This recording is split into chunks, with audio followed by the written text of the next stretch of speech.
My whole life is my work, and my work is my life. And as long as I live, I shall continue to try to awaken my fellow man to the glory of knowing himself.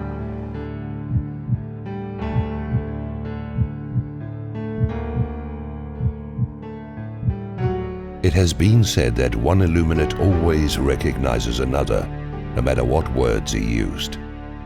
When you drew your first breath, you gave birth to the greatest miracle on earth, the desire to express the light of your divine self. You and every other man on earth have within you a supreme desire to live gloriously in peace, with love and happiness, and with all that this entails of prosperity, power, and the respect of all men. You were born to express that desire. It is in your very seed as an inherited craving. It is that smoldering spark of your divinity within you which some far day will flame into the brilliance of your illumining. And that light is your power. To find it is your sole purpose for being.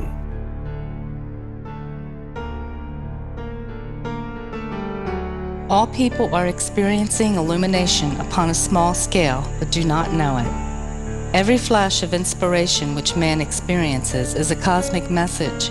It is knowledge which comes from the omnipresent mind of God to the omnipresent mind of man.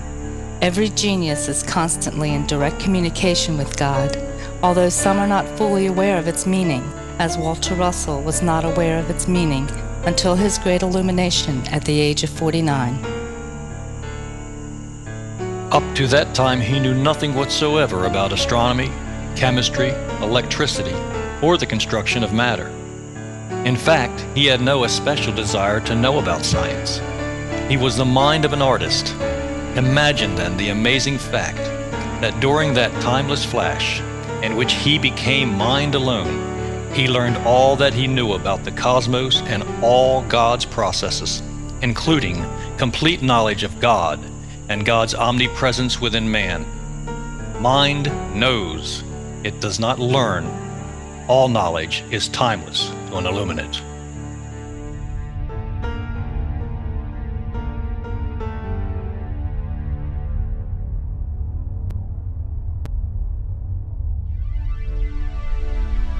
The explanation of that light flash which Walter Russell and other cosmic conscious men have experienced is that there is an electric short circuit between the two lobes of the brain which causes a flash of light at the instant of severance of consciousness from electric sensation of the body.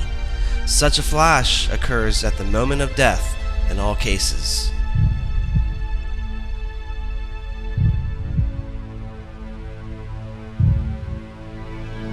The mind is located in the pineal gland, which centers the two lobes of the brain. Thought waves of sensing extend from the still center of knowledge and power. The goal of man is to think from his knowing mind instead of just sense from his brain. The light of spiritual consciousness centers the divided or polarized light, which constitutes the electric awareness of sensation in a body.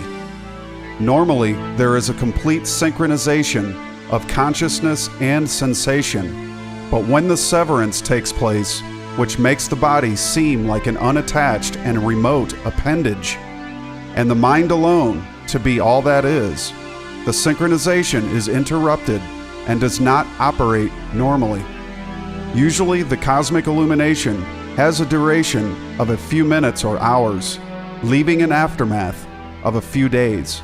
But no matter how brief it is, it completely transforms one into another higher being. Cosmic consciousness is the ultimate goal of all mankind.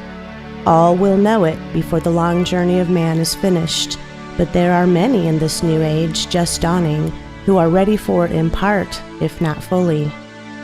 Many desire it fully, but it is best that it come bit by bit, for the complete severance is very dangerous. The ecstasy of this supreme experience is so great that one does not wish to come back. The power of severance of soul from body is within easy accomplishment, but to step back into the body is very difficult.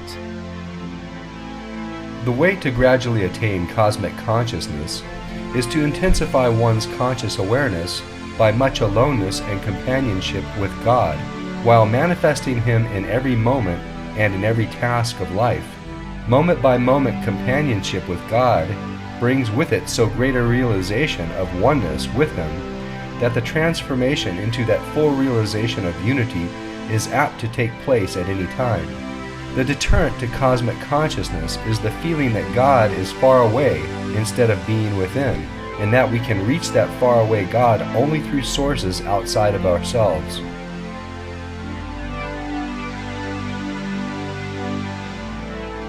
Inspiration is the language of light which man uses to talk with God. Inspiration is that deep awareness of being which differentiates the genius or mystic from the being of average intelligence. Inspiration in man is accompanied by an intense mental ecstasy, which is characteristic of all who become intensely conscious of their closeness to God.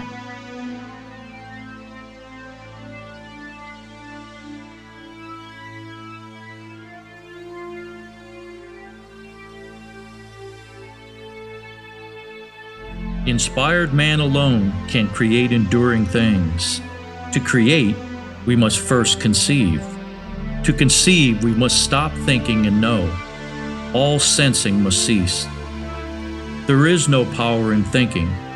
Thinking but expresses the power which lies in knowing.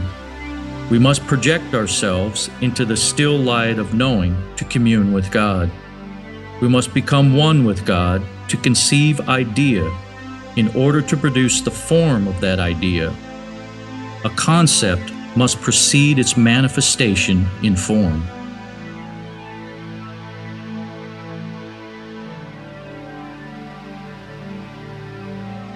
Inspired geniuses forget their bodies while deeply conscious of their existence as holy mind.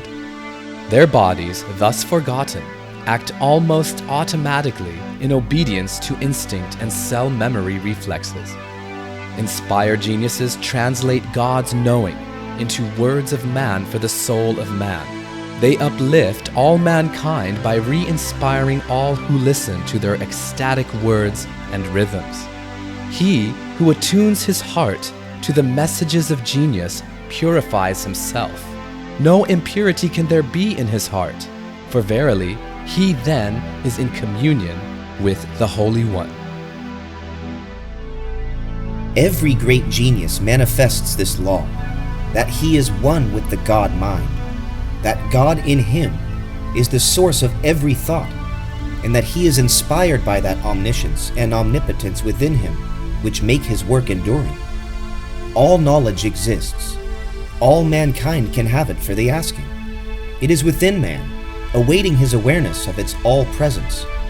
For knowledge is cosmic. To know all things means to have all knowledge of the whole one idea of the cosmos as cause. Every one of the great mystics who has been anointed in the light of all-knowing has uplifted countless millions of men who became his followers. The great religions of the world grew out of the illuminations of such supreme mystics as Buddha, Krishna, Jesus, and Muhammad. Each of these supreme mystics of the past brought the message of love, unity, and the brotherhood of man to the people of his day, but the human race has not unfolded enough to more than faintly understand it or practice it. Man's attempt to understand it has led to the formation of many religions, which have disunited man instead of uniting him. And the misinterpretation of the nature of God as a wrathful God of fear has created a world of fear, sin, evil, selfishness, and greed, which has led to countless killings in war after war. Man becomes what he thinks and believes.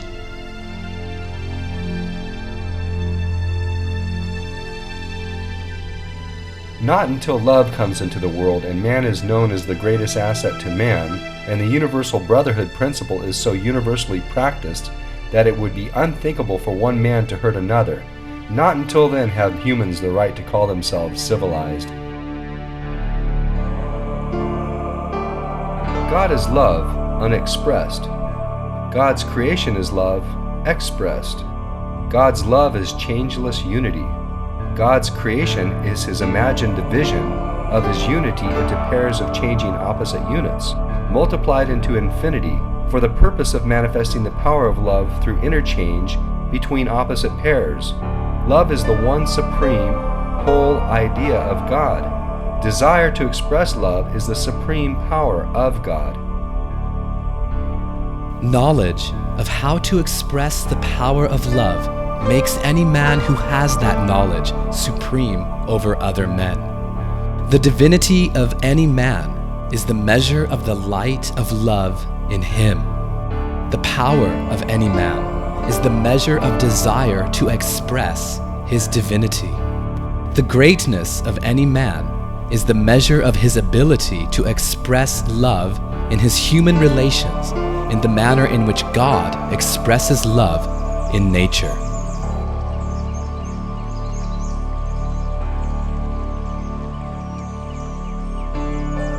Until the last 150 years, human comprehension has not yet reached the possibility of comprehending what this electric age has taught to man. For this reason, God has again sent his message of love to this new electric age of unfolding man, for there are a sufficient number among men who can become the seed of the cosmic age now dawning, for re-inspiring other men to their exaltation into cosmic knowing.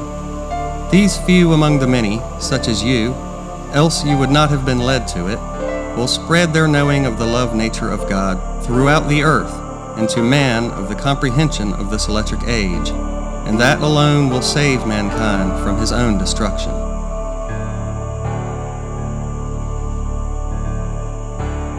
Seek, and ye shall find. Desire, and your desire standeth before thee. The purpose of this video is to demonstrate what great heights any man can reach who comprehends his omnipotence and works knowingly with the divine mind power which is within him rather than with his senses.